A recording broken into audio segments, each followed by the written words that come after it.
Great. Ring in the holidays with a sackful. Order now on the Crystal app. I'm Richmond County Sheriff Richard Roundtree. Theft from cars don't always involve breaking into your vehicle.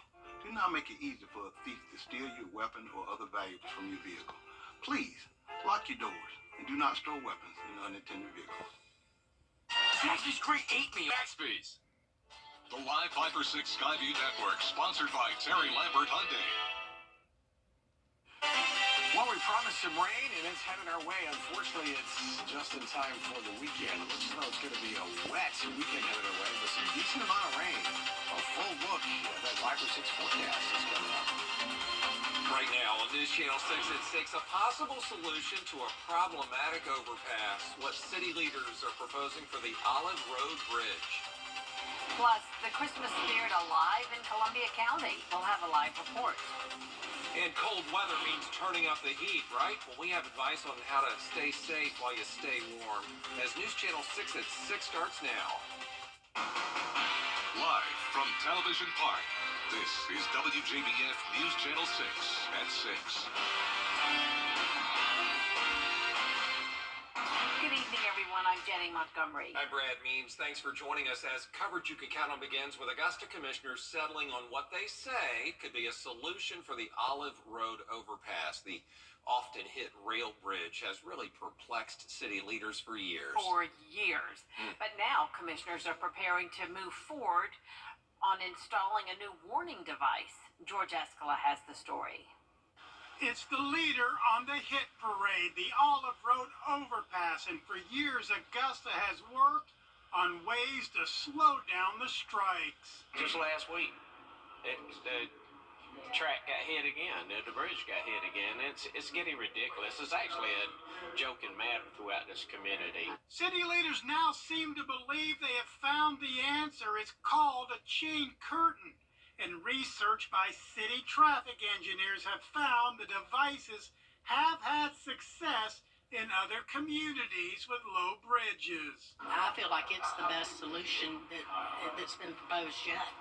So I'm all for it. There are already 30 warning devices at the overpass, but it's still getting hit. We've tried so many different things with that. So I guess it won't hurt to try this. But traffic engineers say it will have a cost. My best guess for what it would cost to install one of these in Richmond County at the Olive Road Bridge would be somewhere between $60,000 and $80,000. But supporters saying the final figure is still an unknown. 60, 80,000. You know, our government has a tendency of throwing a number out there. We don't know until we procure the process. A commission committee is recommending installing the devices, but gave the city attorney 30 days to study the best options and whether the devices would be legal to install. In Augusta, George Escala, WJBF, News Channel 6. The search for a permanent Augusta city administrator is picking up a bit of speed. Commissioners holding a Zoom call with the firm doing that search, and they've narrowed, the firm has, the list to 7 candidates. Those folks are now going to have a job skill assessment to see their reactions to real-life situations. In a few weeks, we'll get results back of a skills assessment that they'll put them through of real-life situations and things that actually we didn't do the last time that we were going through this search. So excited to get that back as an independent auditors will come in and kind of discuss that with each candidate. Yeah, it won't be long. Franham says those skill assessment results should be back December 15th. It is time now for a first check of our weather. Here's Chief Meteorologist Tim Miller. Guys, we're going to talk about the day today before we talk about umbrellas. Some big changes headed our way. We'll detail out the full forecast of what to expect in just a few minutes. Jenny, Brad. All right, Tim, thanks a lot. And that recent cold snap we're just wrapping up is a good time to remind everybody to make sure that your HVAC system is winter ready. Get companies to come out and check it to make sure it works when it really gets frigid. And as always, be careful if you have a space heater. And they're not going to heat a very large, amount of space. So you always have to keep that in mind. Children can fall on them. Dogs, pets can knock them over. They all, if you have a modern one, it has a safety feature to shut itself off. But, nothing's going to take the place of a good heating and air system. Well, that's so true. And if you want to check out more winter weather advice when it comes to heating your home, go to WJBF.com. It's Christmas in Columbia County. Some exciting holiday events rescheduled for tonight at Evans Central Park. And there you see her. That's our Hannah Latier, live in the middle of all the fun right now. What's it looking like out there, Hannah? It looks like it's really fun out here right now, Jenny. We got Santa on stage right now with our very own Brandon Dawson. I did not know he was going to be out here, but in just minutes, this 50-foot LED Christmas tree behind me will be lit up, tying together all of the festivities that have been going on in the park tonight. There will not be a fireworks display, but don't fret. Santa will still be here to hear all of your Christmas gift wishes. People have also been strolling around the park and seeing all of the upgraded Christmas lights. They've also been buying handcrafted items from the Sip and Shop market and skating it up on Evans on Ice. Event organizers say this is something that brings out families from all over, and it's a perfect way to spread holiday cheer. A lot of people bring their family. Like last week, we turned them on during Thanksgiving, and we had tons of people say, thank you, our family's here visiting, so we were able to come out and see the lights. So keep coming. They're available. It's free. They're on all the way through the beginning of the year. So bring your families out. Come make memories. We love that. Well, as you can see, they just lit it up. It was supposed to be at 6:15, but it went a little early, and it looks absolutely gorgeous. The event goes until 9 o'clock tonight, so you still have time to come out here and have fun. The Columbia County Christmas Parade is also still scheduled right now for this Sunday at 3 p.m. For now, live in Evans, Hannah Latier, WJBF News Channel 6. New details for you tonight about a mysterious illness that is hitting dogs across the country. More than 200 cases have come out of Oregon, and there are reports of at least one case in Georgia at this point. Graham Lee, live in the studio now with more. Well, that's right, Brad. We now know that vets are calling this illness CIRD, or canine infectious respiratory disease. More information is still being gathered, but this has certainly turned a lot of heads. According to local vets, CIRD presents similar symptoms to a kennel cough, and in some cases, it progresses to pneumonia. But in others, it has resulted in death. I spoke to some dog owners today, and they say their concerns are growing.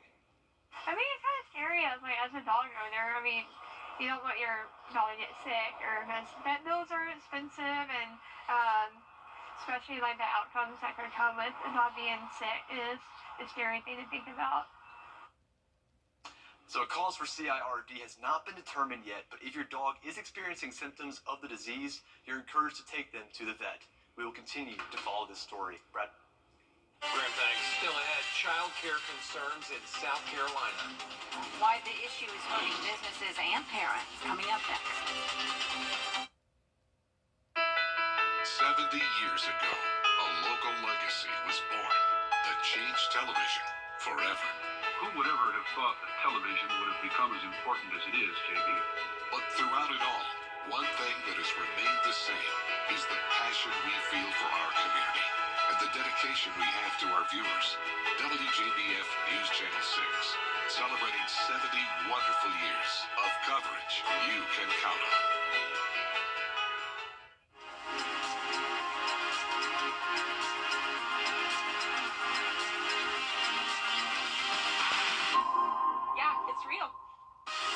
Get spotted with an SRP Spotted sticker and get $100. That's right, it's that easy. Get your SRP Spotted sticker or magnet from any SRP location and you could be spotted and win $100. Follow us on Facebook for even more chances to win with Spot Me SRP. Good things are happening at SRP.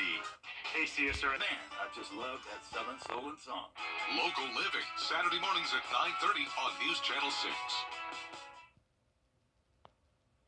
In South Carolina, a new study is revealing concerns about child care. Issues that are hurting parents and businesses. Kelsey O'Donnell has the story.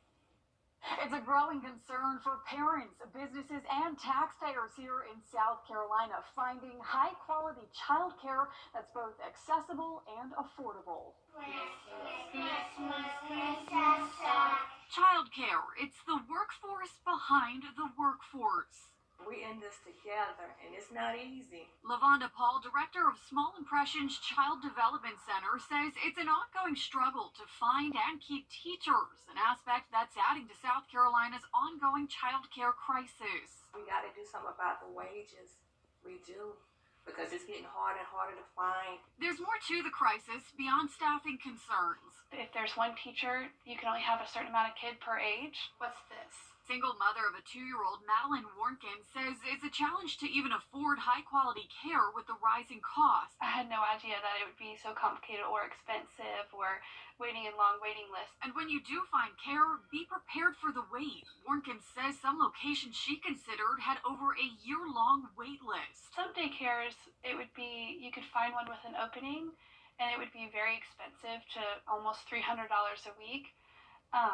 And, they would have an opening, but it'd be a lot of kids in the class. A recent report called The Growing Annual Cost of Infant-Toddler Child Care Crisis in South Carolina surveyed parents with children under the age of 3. In it, parents said child care is taking a toll on their work life. Down the line, businesses say it's hurting the economy. We have had employees that we've tried to hire and attract to the area, and they're like, they'll do the research and see if they can get a child care slot here in upstate, and if they can't, they're like, I can't take the job. South Carolina employers say the economic impact of the child care challenges will only worsen if something doesn't change. Experts say children under 3 are in critical developmental stages, and if they don't receive the proper care now, they will be behind when the time comes for those kids to represent our workforce in the years to come. Well, Tim joins us now for another check on the forecast. Indeed, this picture may look familiar from a few years back. Who are those people? I'm telling you, Freddie and Jenna and old Tim Miller there. How about the Christmas break? Well, right now, maybe a shower or two, but certainly warm in the 70s, but not a washout. A full look at that 5 or 6 forecast is coming up.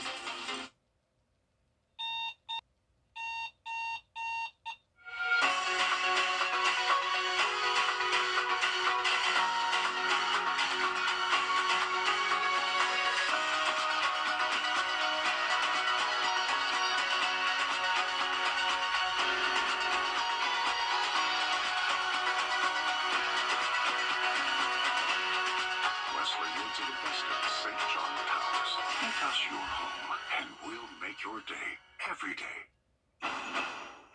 Whatever the deals are held over at Great Deals on Furniture. Sale ends this Saturday at 6 p.m. You can see a lot of life in here. Cars are out there actually hydroplaning. I think it's a big situation. Mama? She's on her way, bud.